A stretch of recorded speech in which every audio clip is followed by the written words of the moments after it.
కడప జిల్లా కమలాపురంలో రైతన్నకు అండగా జగనన్న కార్యక్రమం నిర్వహించారు. రాష్ట్రంలో 30 యాక్ట్ అమల్లో ఉందని, ప్రభుత్వానికి వ్యతిరేకంగా ధర్నాలు, రాస్తారోకోలు, ఊరేగింపులు, దిష్టిబొమ్మల దగ్ధం వంటి కార్యక్రమాలకు అనుమతులు లేవని వైసీపీ నాయకులు, పోలీసులు సూచించారు.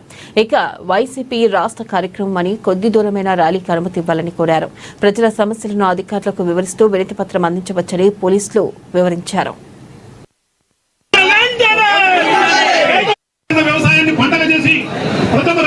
లక్షాధికారి చేయాలనుకున్నారు.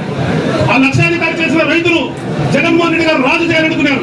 కానీ ఇప్పుడు చంద్రబాబు నాయుడు గారు అవలంబిస్తున్న విధానానికి ప్రతి ఒక్క రైతు భిక్షాధికారి అవ్వాల్సిన పరిస్థితి ఈ రోజు చంద్రబాబు నాయుడు గారు తర్వాత కూటమి ప్రభుత్వం చేస్తున్నటువంటి నిర్ణయాల వల్ల అని చెప్పేసి అందరికి కూడా అర్థమైతుంది. దయచేసి ప్రతి ఒక్క రైతులను కూడా అర్థం చేసుకోండి.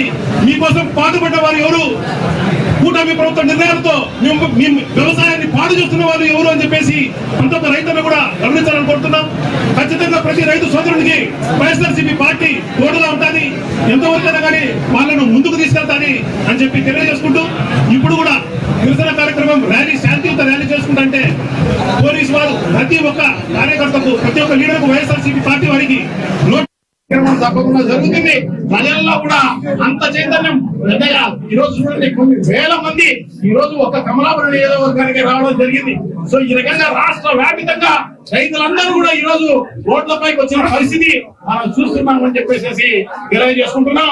దానికి అదే కాకుండా 10వ తారీఖు సూపర్ 6 మొత్తం అమలు చేసినామని చెప్పేసి, సూపర్ 6 సూపర్ హిట్ అని చెప్పేసి దాన్ని మీటింగ్ పెద్ద ఎత్తున చేసే విజయోత్సవాలు అని చెప్పేసి పెద్ద ఎత్తున కార్యక్రమాలు చేసే కార్యక్రమాలు తెలుగుదేశం పార్టీ చేస్తుంది.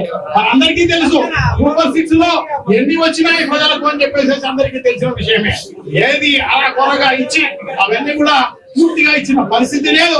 చాలా దుర్మార్గమైన పరిస్థితి. సో తప్పకుండా దీన్ని ఎదుర్కోవాల్సిన అవసరం తప్పకుండా ఉంది. ఈ ప్రభుత్వం నిజంగా ఒక మాయా మసీదు లాంటి ఒక తక్కువ